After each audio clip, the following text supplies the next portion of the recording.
ପିଲାମାନେ ତୁମମାନଙ୍କ ଭଲ ପାଇବାକୁ ସାଙ୍ଗରେ ନେଇ ଆଜି ମୁଁ ତୁମମାନଙ୍କ ସମ୍ମୁଖରେ ଉପସ୍ଥିତ। ଆଶା କରୁଛି ସମସ୍ତେ ଭଲରେ ଥିବ। ଆଜି ତୁମମାନଙ୍କୁ ମୋର 3ଟି ପ୍ରଶ୍ନ। ପ୍ରଥମ ପ୍ରଶ୍ନଟି ହେଉଛି, ସଂସାରରେ ଯଦି କିଏ ଆମକୁ ଅଧିକ ସ୍ନେହ କରେ ସେ କିଏ? ଦ୍ୱିତୀୟ ପ୍ରଶ୍ନ, ଯଦି କିଏ ଆମ କଥା ଅଧିକ ଭାବେ ସେ କିଏ? ତୃତୀୟ ପ୍ରଶ୍ନ, ଆମକୁ ସୁଖରେ ଦୁଃଖରେ ଆମ ପାଇଁ ଭଗବାନଙ୍କ ନିକଟରେ ସଦାସର୍ବଦା ଯିଏ ପ୍ରାର୍ଥନା କରେ ସେ କିଏ?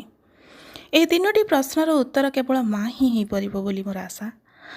ମା ଗଙ୍ଗାଠାରୁ ପବିତ୍ର, ପବନଠାରୁ ଶୀତଳ, ଅମୃତଠାରୁ ଅଧିକ ମିଠା। ବାସ୍ତବରେ ତା'ର ତୁଳନା ନାହିଁ। ସେ ସର୍ବଦା ନମସ୍ୟା। ସେହିପରି ଜଣେ ମାଙ୍କ ସମ୍ପର୍କରେ ଆମେ ଆଜି ଶୁଣିବା। ଏହା ତୁମମାନଙ୍କୁ ଭଲ ଲାଗିବ ବୋଲି ମୋର ଆଶା। ସେଦିନ ଥାଏ 1910 ମସିହା ଅଗଷ୍ଟ 26 ତାରିଖ।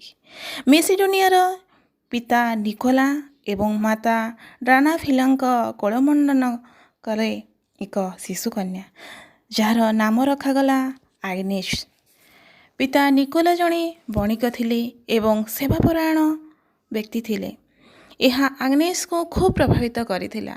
ପିଲାବେଳୁ ଝିଅଟି ମଧ୍ୟ ଲୋକମାନଙ୍କର ସେବା କରିବା ସହିତ ଲୋକଙ୍କ ଦୁଃଖ ଦୁର୍ଦ୍ଦଶା ବୁଝେ। ମାତ୍ର ଝିଅ 8 ବର୍ଷ ବେଳେ ପିତାଙ୍କର ମୃତ୍ୟୁ ହୁଏ।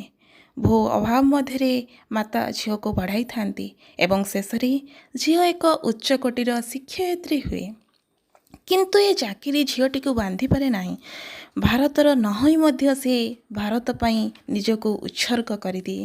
ପାଟନାରେ ନର୍ସିଂ ଟ୍ରେନିଂ ଶେଷ କରି କଲିକତାରେ ରହି ସେ ପାଲଟି ଯାଆନ୍ତି କୃଷ୍ଣ ରୋଗୀର ବନ୍ଧୁ ଏବଂ ଆଗ୍ନେସ୍ରୁ ସେ ପାଲଟି ଯାଆନ୍ତି ମଦର ଟେରେସା।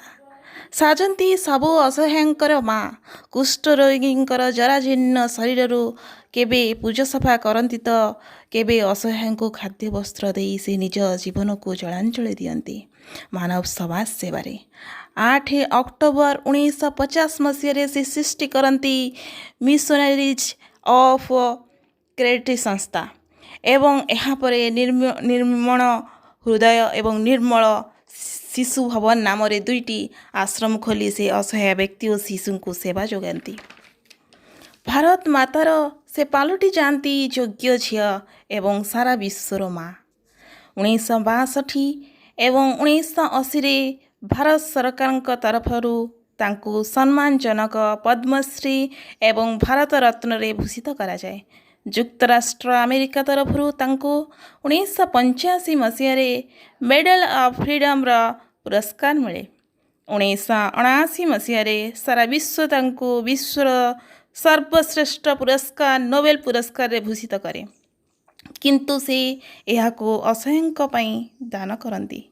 ଶେଷରେ 5 ସେପ୍ଟେମ୍ବର 1997 ମସିହାରେ କଲିକତାଠାରେ ତାଙ୍କ ଜୀବନର ଦୀପ ଲିଭିଯାଏ ଏବଂ ସାରା ଦିନ ପାଇଁ ସେ ଶୋଇପଡ଼ନ୍ତି।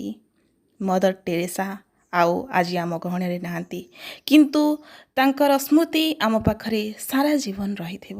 ପିଲାମାନେ, ବାସ୍ତବରେ ଏହି ପୃଥିବୀରେ ଅନେକ ଚେହେରା ଆସନ୍ତି ଏବଂ ଚାଲିଯାଆନ୍ତି, କିନ୍ତୁ ଯେଉଁମାନେ ନିଜର ସୁକର୍ମ ଦ୍ୱାରା ସଭିଙ୍କୁ ସାହାଯ୍ୟ କରନ୍ତି ସମସ୍ତଙ୍କର ପ୍ରାଣରେ ସେ ସର୍ବଦା ରହିଯାଆନ୍ତି ଏବଂ ବିଶ୍ୱ ଇତିହାସରେ ସ୍ୱର୍ଣ୍ଣାକ୍ଷରରେ ଲିପିବଦ୍ଧ ହୋଇ ରୁହନ୍ତି। ଆଶା କରୁଛି ମଦର ଟେରେସାଙ୍କର ଏହି ଜୀବନ କାହାଣୀଟି ତୁମକୁ ନିଶ୍ଚୟ ଭଲ ଲାଗିଥିବ।